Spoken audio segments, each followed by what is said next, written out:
goth kid. God of Mischief, hi!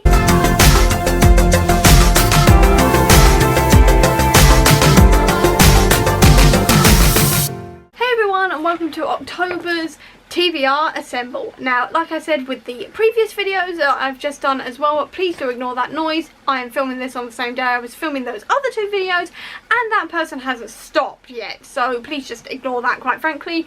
And if you do not know what TBR Assemble is, I'll leave a link up above to my original video where I did all of the explanation. The only other things you really need to know is I'm doing 3 readathons this month. I'm doing Gothtober, Fright Night at the Movies, and also Spooktober. And with that, let's get into the roles. Here we're going to be starting with Bucky and then swapping with every role. So, start here. Role number 1 is a 2. So I'm going to start this way. Fanfiction. Swapping Bucky out for Vision.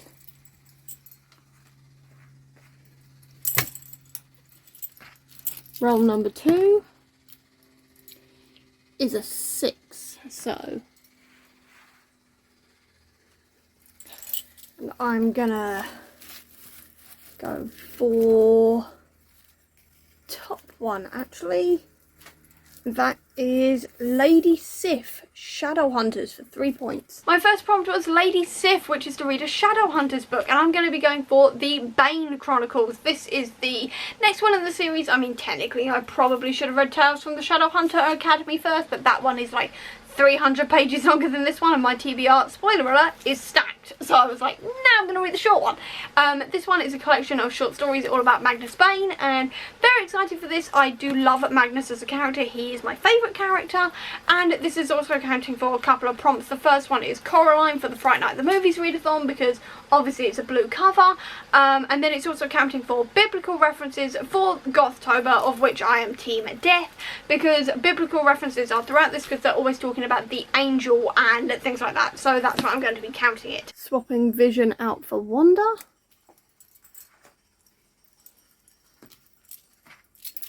Third roll is a 4, so I think I'm gonna go for another dig.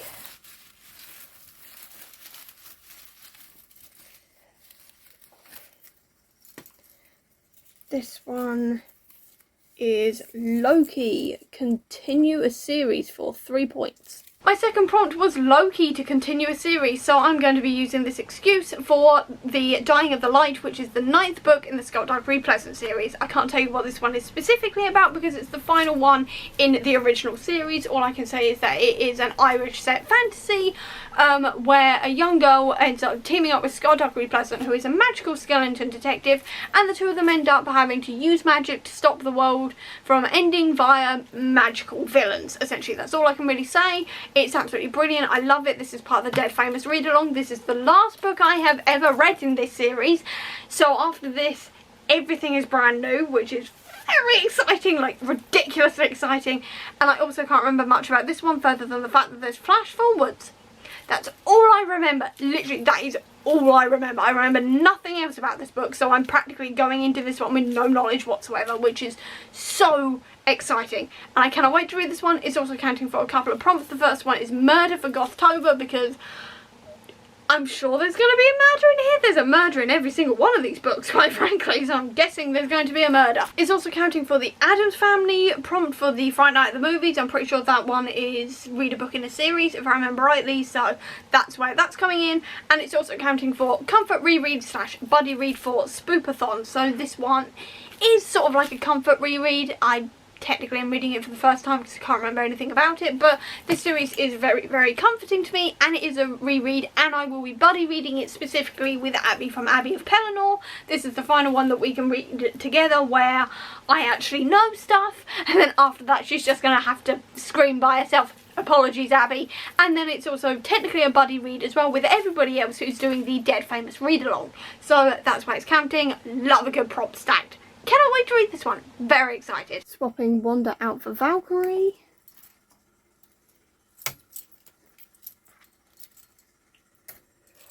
Roll 4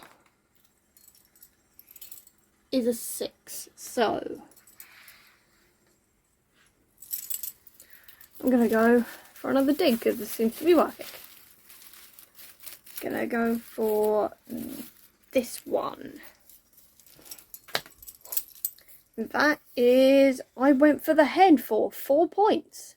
My next prompt was, I went for the head, which is to read a book over 500 pages, and I'm going to be going for European Travel for Monstrous Gentlewomen. Now, this one is the sequel to The Strange Case of the Alchemist's Daughter, which I read 2 years ago now, and I think it's about time I continued on with this series, and very, very excited for this one. This one is a Victorian set fantasy type thing / gothic horror type idea, in the sense that it's about characters related to, whether they be the daughters or other creations of various gothic literature characters. So you do have the daughters of Jekyll and Hyde in this one, you have a woman who is also a Frankenstein, and this book specifically also deals with the daughter of Van Helsing, so definitely gothic in that sense, and so it's perfect for Gothtober. It's also counting for the classics prompt for Gothtober, because it's all about these classic characters, or characters adjacent to the classic characters, so could not miss that opportunity whatsoever. And it's also counting for Hocus Pocus for the Fright Night the Movies readathon, because it's a book about sisters, because the daughters of Jekyll and Hyde are sisters, and everybody counts themselves as sisters. Now swapping Valkyrie out for Doctor Strange.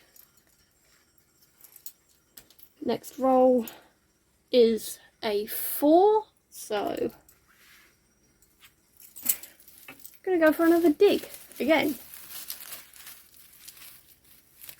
Gonna go with this one. That is Steve, an older book for 2 points.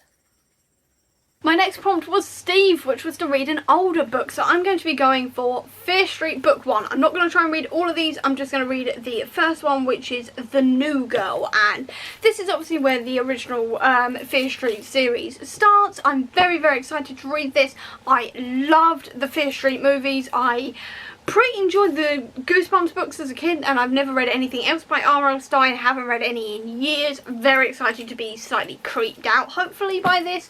Very excited. I may continue on with the entire series, but I'm doubting it, because stacked TBR is stacked, and the first book's only 176 pages, so yeah, I may just read the first one and leave it at that for now. But this one is also counting for new genre / spooky book for the Spooktober as well, because horror is a new genre for me, technically. I have been reading manga in it, but I've never read a full novel that is horror. And my final roll is going to be with Hulk. Then that's not going to be my final roll, because that is a 5, which gets me around to there, but I've already got fanfiction, so now final roll is not my final roll again. Just roll again. 4. So let's have a final dig.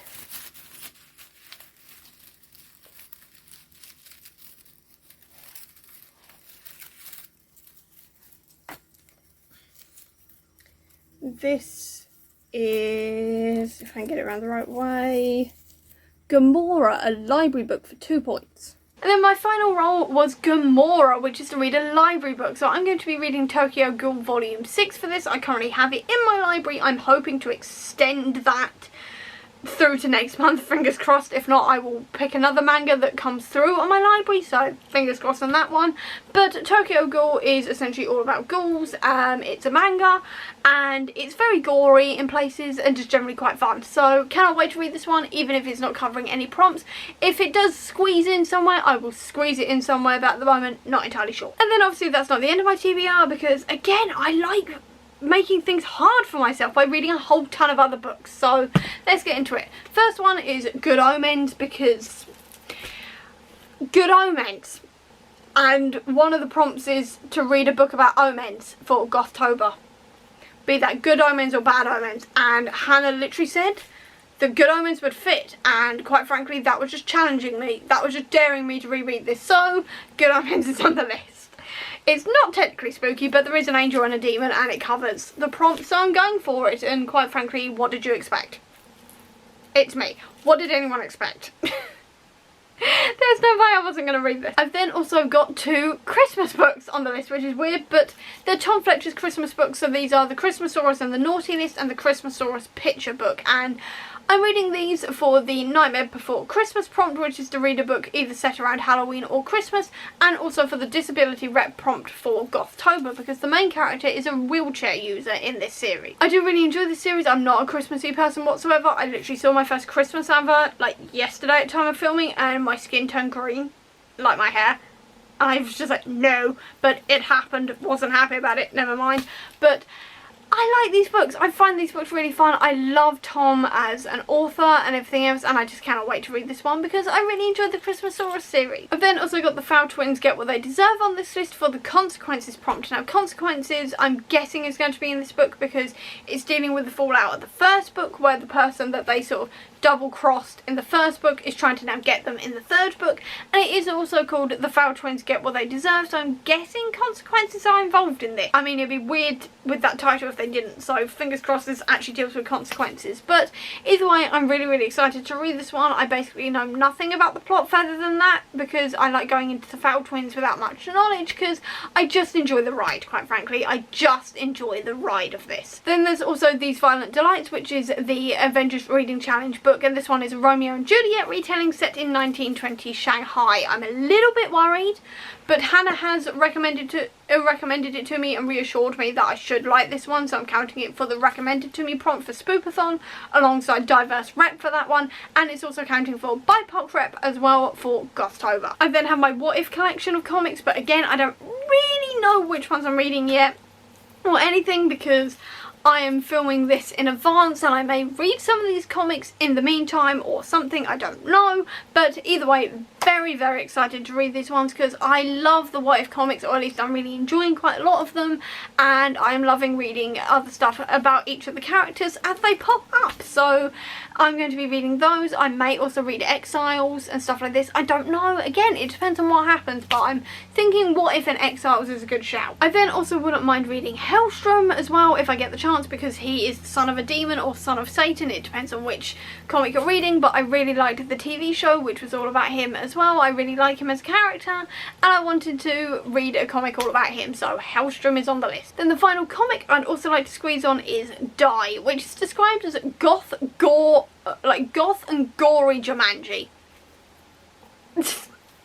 Perfection in my mind, quite frankly, so I definitely want to read that one as well if I get 5 minutes during the month. Probably won't get to it, but would like to. And then if I get another 5 minutes, there's 2 other books that I may try to squeeze onto the list. The first one is The Jumbies by Tracy Baptiste. This one is a Caribbean-inspired slight horror story, if I remember rightly, and I've had this since last year. Now I really want to read it, especially around the spooky season, so if I get 5 minutes, I would like to get to this. And then the final book I've got to mention is The Graveyard Book by Neil Gaiman. This one is all about Bod, who is a young boy who is raised in a graveyard by a bunch of ghosts, and that just sounds like the best thing to read at Halloween, quite frankly, so I do definitely want to read this one. I've heard a couple of people talking about it recently and it reignited my want to read this one, so hopefully I will get to this one as well. Okay, this is editing Becca post Newcastle coming in here because I had to pre-film that entire TBR video, but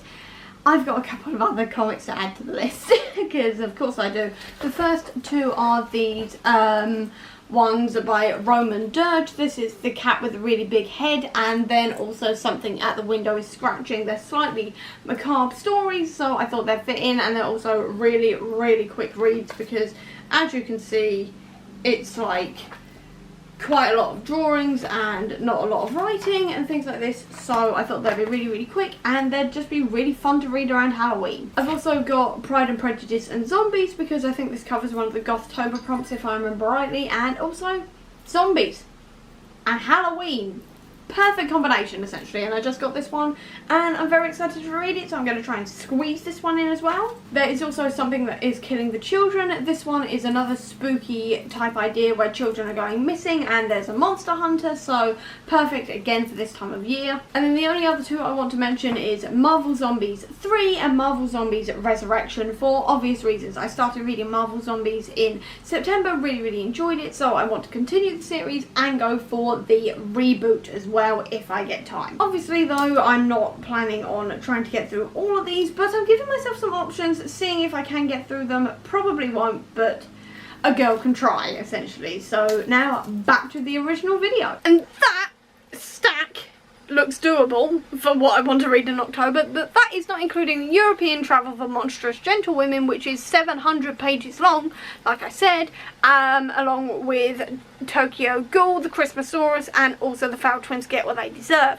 All the comics, so it's actually not that doable. But if I take these two off, it's 199 pages a day, which is actually doable, especially when you consider I can read a Christmasaurus book in about 3 hours. So hopefully this is actually doable, but who knows?